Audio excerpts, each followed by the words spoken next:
So for instance, you mentioned in your book that the US rate of diabetes is 9.4% of the population versus in India, which is 8.8% of the population. And yet in India, they don't eat beef, for instance. You also mentioned that in Argentina and New Zealand, they eat twice as much meat per capita as in the US, and yet they have much lower rates of cancer, heart disease, and diabetes. So in some ways, you've very much shown from those statistics, I think that, it's not the meat that's the issue. It's more the processed food or the carbohydrates that are around that. Is that correct? So in my book, there's a figure, and I took it, it's a photo that I took in a Rome restaurant window back in 2016.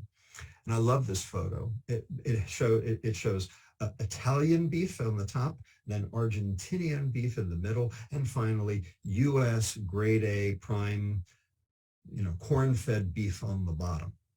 What you can see is that the Italian beef and the Argentinian beef are nice and pink red and homogeneous all the way through. And then you look at the U.S. beef and you see all this marbling.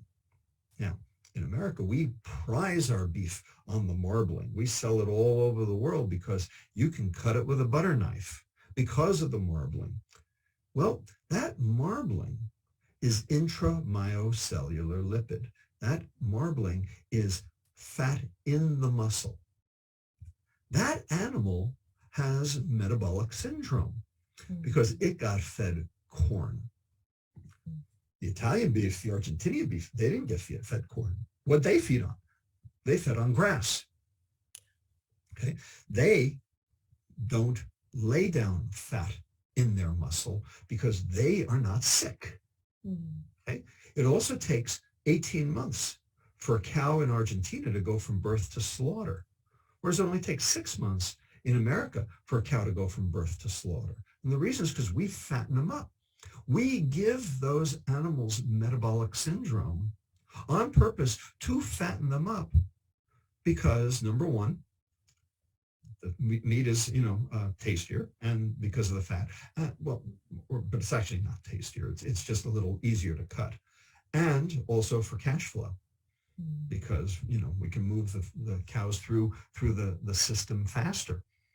So, in fact, the Italian beef and the Argentinian beef are way healthier than American beef. Now, American cows are fed on what we call concentrated animal feeding operations, or CAFOs. Okay, there's no pasture, there's no grass, there's no food that isn't brought in. And what do they bring in? They bring in corn. And because they bring in corn, they are nutrient deficient. Because they're nutrient deficient, they get sick. They get infections easily. So what do the ranchers have to do? They have to inject them with antibiotics. And so there are antibiotics all throughout the meat, right? And that allows them to be able to grow faster because you've sterilized their microbiome, which actually causes chronic metabolic disease, inflammation, and more fat deposition. So in fact, the way we process cows in America actually leads to the problem. And then on top of that, when you kill off the microbiome, the methanogens, the methane-producing bacteria, they don't get killed off by those standard antibiotics. They end up populating the entire intestine of the cow. And so cows today in America produce 5 times the methane than they used to back in 1968.